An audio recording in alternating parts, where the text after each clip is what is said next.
So today we're gonna head on over to the job site over at Redneck Restorations. We're gonna see the progress on the restoration of the 1995 Nissan Maxima. I mean, I heard it's going great. Let's go see what's going on.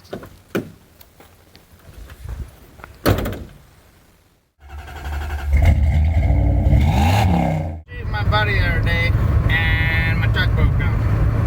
Now he done said to me, he said, "I think it's your radiator belt." I said, "What do you mean radiator ain't got a belt?" He said, "Nah, it's the way your radiator's belt. It's about wrong." I don't know why. Okay, today we're basically gonna go over the basics of how to remove an engine, this is how to properly remove an engine from a Nissan Maxima.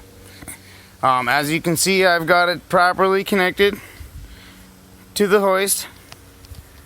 Everything is just about disconnected except for, I'm just hoping those parts are rusty enough to just come out on their own. So what we're going to do is just take this cherry picker we got here. It's pretty sweet. I'm going to take that, we're just going to yank that out. Hopefully something goes right. Now, as you can see, I mean, obviously everything in this motor is in excellent shape. That rust is just a special protective coating, obviously, to keep those cams in protected in the weather. Rust is natural. It's steel's natural form to protect it and keep it dry, obviously. So yeah, I've got everything hooked up. We're about to go. I started cutting through that, and after the fourth blade, I just figured I hope that axle separates, because boy, you know, that would make things a whole lot quicker and easier. Now, of course, we run the risk, since I got it on basically rollers. Wow. There is the risk that the whole car could come down. But as you can see, I got that wood blocking the rear tire to keep the car from rolling. Obviously, we have to consider safety. Safety is an important thing. Whenever you're jacking up a car, you should definitely block the front or the rear of the wheel, and make sure your jack is going to roll into the wheels, you know, towards the direction and not tip over. Or, you know, you don't want it on the level, obviously, because that's when accidents can happen. So, all right, here we go. This is the motor, and we're going to pull it out with the tractor.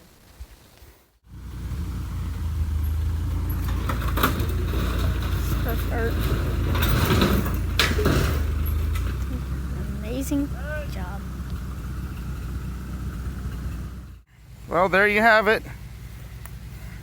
24 valve dual overhead cam 6-cylinder out of a Nissan Maxima, 1995 Nissan Maxima.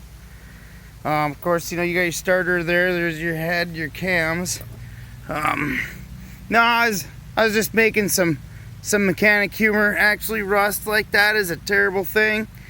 If you pull your valve cover off, and that's what your car looks like, you might be on your 4th or 5th DUI. So anyway, I got part of the exhaust. It looks like I might have got a pre-cat. Like I said, well, that's stainless steel, so we know that didn't rust, but obviously it's a Nissan. What do you expect? Now, of course, I pulled the motor mounts. I thought that might be a little bit easier and safer than trying to roll the whole car down the hill. Oil pan. Now, generally, some people might sell parts off these things because there's parts that are good on there, but I really don't feel like taking the time. I think I'll just knock all the aluminum off, through all the steel, and that wonderful thing right there, and trade it off.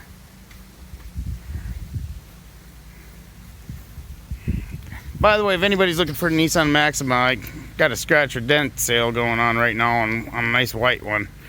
It's kind of a pearl coat white. I mean, it's kind of, boy, it's a real look. You can almost see, you can see the color bouncing off of it. Now that is real. It does have that color to it when you look at it up close. I mean, what really brings it out is all of this moss, of course. Now, I just can't wait to get this thing out of here. I've had it way too long.